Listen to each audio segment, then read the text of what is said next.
देखिए आज जो हम इस वीडियो में आप लोग के साथ शेयर करने वाले हैं वो बहुत ही इंपॉर्टेंट चीजें हो सकता है आपके लिए, क्योंकि वो रियली में इंग्लिश के लिए इंपॉर्टेंट है। ठीक है ना। कुछ ऐसे मतलब पार्ट्स ऑफ स्पीच होते हैं जो different different parts of speech cover करते हैं। जैसे कुछ वर्ड है जो प्रीपोजिशन भी होता है, कंजंक्शन भी होता है। कुछ ऐसे वर्ड होता है जो हमारा एडवर्ब, प्रीपोजिशन, कंजंक्शन भी होता है। ठीक है ना। तो उन्हीं में से कुछ वर्ड्स को हम इस वीडियो में अभी डिस्कस करने वाले हैं। ठीक है। आप इस वीडियो को पूरा देखिएगा और कमेंट करके ही कमेंट करके भी साथ ही साथ बताइएगा कि आपको अच्छे से समझ में आया कि नहीं। ठीक है ना। तो चलिए हम पहला वर्ड लेते हैं और वो हमारा है बट।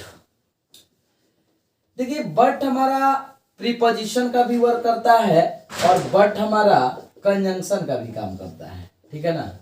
बट प्रीपोजिशन भी है और बट क्या है, कंजंक्शन है। जब कंजंक्शन होगा तो ये भाई इसका कंजंक्शन का काम ही है। ध्यान रखिएगा, ध्यान आप रखिएगा कि कंजंक्शन का काम ही है कि ये सेंटेंस को जोड़ता है, वर्ड को जोड़ता है, क्लॉजेस को जोड़ता है या फ्रेजेस को जोड़ता है। ठीक है ना।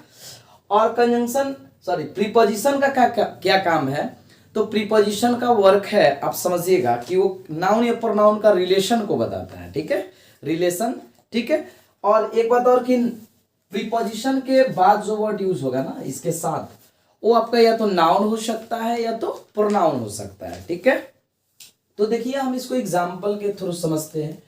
अगर इसके हिंदी का बात किया जाए, कुछ लोग चाहते हैं कि इसका हिंदी जाने, तो जब ये प्रीपोजिशन का वर्क करता है तो के अलावा होता है। ठीक है ना, बट का।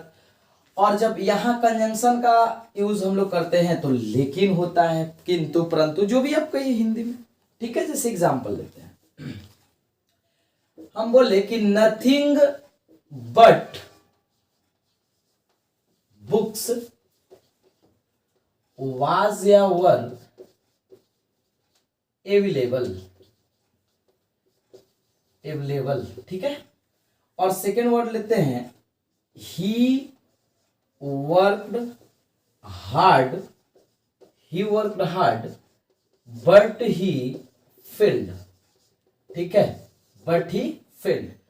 तो देखिए फर्स्ट में हमारा क्या है, प्रीपोजिशन है, कंजंक्शन है। बट सेकेंड में क्या है, आइए समझते हैं।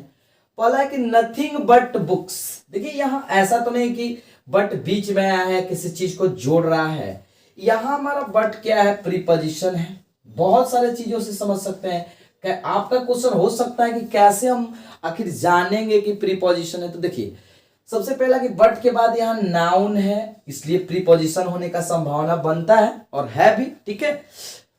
और एक चीज और कि इसके साथ हम लोग को वर्ब यूज करने में भी प्रॉब्लम हो सकता है। हम लोग कभी कभी सोचते हैं कि नथिंग बट बुक्स वाज या वर में वर हमारा होना चाहिए, बट ये बिल्कुल ही गलत है। वर नहीं हो सकता है, हमारा वाज ही होगा। क्यों होगा जरा समझने का प्रयास करेंगे आप लोग। इसलिए होगा क्योंकि मेन सब्जेक्ट हमारा इसमें बुक्स नहीं है, बल्कि मेन सब्जेक्ट हमारा नथिंग है। अब आपका क्वेश्चन ये भी हो सकता है कि क्यों नथिंग को ही मानेंगे सर, आखिर बुक्स क्यों नहीं हमारा मेन सब्जेक्ट है। तो समझिएगा, आप पढ़े भी होंगे शायद कि यदि किसी भी सेंटेंस में प्रीपोजिशन आता है ना, तो प्रीपोजिशन से पहले हमारा मेन सब्जेक्ट बन जाता है। ये इसमें मेन सब्जेक्ट आपका नथिंग हो गया। बुक्स फिर क्या है, तो बुक्स इसमें आपका प्रीपोजिशन का ऑब्जेक्ट है। ये प्रीपोजिशन का क्या है, ऑब्जेक्ट है। और हम जानते हैं कि कोई भी सेंटेंस में ना हम लोग वर्ब का यूज करते हैं किसके अकॉर्डिंग, मेन सब्जेक्ट के अकॉर्डिंग। इसलिए हमारा नथिंग के according was should be the right answer. ठीक है, वाज हमारा क्या हो जाएगा, राइट आंसर हो जाएगा। ठीक है ना। और यहां पर बट क्या है, प्रीपोजिशन है, क्योंकि ये रिलेशन बता रहा है, बुक्स। ठीक है, नाउन। सेकेंड है he worked hard but he failed. देखिए तो जरा, इधर आपका सब्जेक्ट प्लस वर्ब है और इधर भी आपका क्या है, सब्जेक्ट प्लस वर्ब है। ये तो साफ तौर पर पता चल रहा है हम लोग को कि यहाँ ये किसका काम कर रहा है, जोड़ने का काम कर रहा है। ठीक है, दोनों और किसका काम कर रहा है माय डियर, तो ये जोड़ने का काम कर रहा है। और जोड़ने का काम कौन करता है, तो हमारा प्रीपोजिशन कंजंक्शन करता है। जोड़ने का काम कौन करता है, तो कंजंक्शन करता है। इसलिए यहां पर बट क्या हो जाएगा, हमारा कंजंक्शन हो जाएगा। ठीक है ना, क्या हो जाएगा जी, कंजंक्शन हो जाएगा। ठीक है, आई होप कि ये क्लियर हो गया होगा। एक सेंटेंस आपको हम देना चाहते हैं, आप उसमें बताएंगे कि बट हमारा क्या है, ठीक है, कि बट हमारा क्या है। हम बोले कि एवरीबडी बट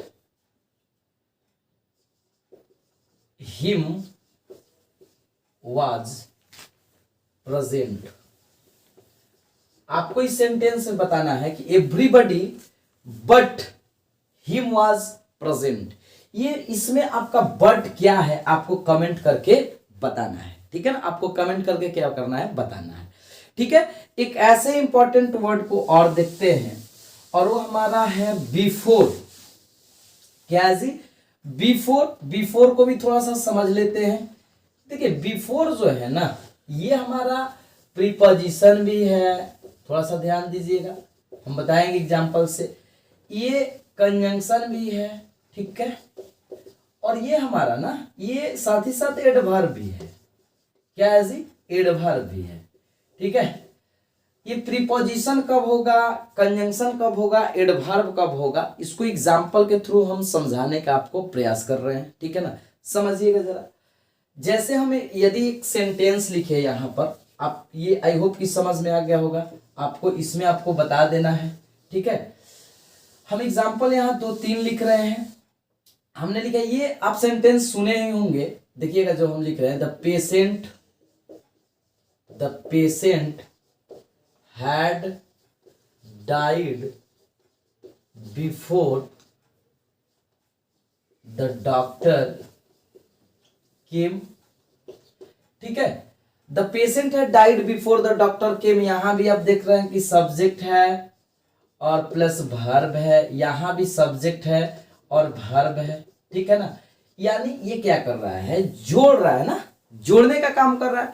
इट मीन्स आपका यहां जो बिफोर है ना, before will be what, before will be conjunction here, okay. Here before is conjunction here because before worked as connector here, connector की तरह काम कर रहा है। कनेक्टर यानी कंजंक्शन होता है हमारा, तो यहां पर बिफोर आपका क्या है, कंजंक्शन है, जिसका हिंदी होता है पहले के पहले, ठीक है। आइए और देखते हैं। सेकंड बोले हम, he cannot stand before his father, before his father। यहां देखिए बिफोर जो है ना, ये बिफोर हिज फादर आप देख रहे हैं कि आगे आपका नाउन है, ऐसा भी नहीं कि सब्जेक्ट वर्ब को ये जोड़ रहा है। यहां आपका बिफोर हो जाएगा प्रीपोजिशन। क्या हो जाएगा जी, प्रीपोजिशन हो जाएगा। क्यों प्रीपोजिशन होगा जरा समझिएगा। अच्छा एक बात और कि जब प्रीपोजिशन होता है तो इसका हिंदी हो जाता है के सामने, जैसे इन फ्रंट ऑफ का भी यूज हम लोग करते हैं, के सामने के अर्थ में इसका भी करते हैं। जनरली इसका यूज करते हैं हम लोग लिविंग के लिए, जैसे हिज फादर है तो जैसे आपको लिविंग के लिए बोलना है के सामने के लिए, तो आप यूज करिएगा जनरली किसका, बिफोर का। और नॉन लिविंग के लिए यदि हम लोग को यूज करना होगा ना, तो आप यूज करिएगा इन फ्रंट ऑफ। जैसे don't park your car in front of my house, तो वहां इन फ्रंट ऑफ ज्यादा बेहतर है, ठीक है। यहां हम लोग बिफोर हमारा क्या हो जाएगा, प्रीपोजिशन, जिसका अर्थ होता है के सामने, ठीक है ना। थर्ड एग्जांपल हम बोले कि I have not seen the red fort before, red fort before, यानी मैंने इससे पहले रेड फोर्ट को नहीं देखा था, लाल किला को नहीं देखा है, ठीक है। इसका मतलब कि I have not seen the red fort before, present perfect है, ठीक है। तो यहां हम देख रहे हैं कि बिफोर अंत में आया है, यानी ये आया किसके लिए है जी, सीन के लिए। इसका क्या कर रहा है, ये इस वर्ड को यानी वर्ब को क्वालिफाई कर रहा है। And we know very well कि वर्ब का क्वालिफिकेशन वाला जो वर्ड होता है हमारा एडवर्ब भी होता है। ऐसे भी लास्ट में आया तो इसके बाद नाउन प्रोनाउन नहीं है, तो ऐसे भी समझ सकते हैं कि ये कभी भी प्रीपोजिशन हो नहीं सकता है। और ये सेंटेंस को या क्लॉज को किसी को जोड़ भी नहीं रहा है, तो ये और क्या नहीं हो सकता, कंजंक्शन। तो ये होगा क्या, तो एडवर्ब होगा, ठीक है ना। तो ये एडवर्ब होगा, ठीक है। आई होप कि बहुत ही अच्छा समझ में आया होगा ये दोनों जो हमने कंसेप्ट आपको बताया, ठीक है। आपको एक एग्जाम्पल कमेंट में बताना है, ठीक है। एडवर्ब वाला कि कब बिफोर एडवर्ब का काम करेगा। ठीक है, मैं सबका कमेंट देखूंगा, ठीक है ना। एंड आई होप कि ये वीडियो आपको बहुत अच्छा लगा होगा। If you really like this video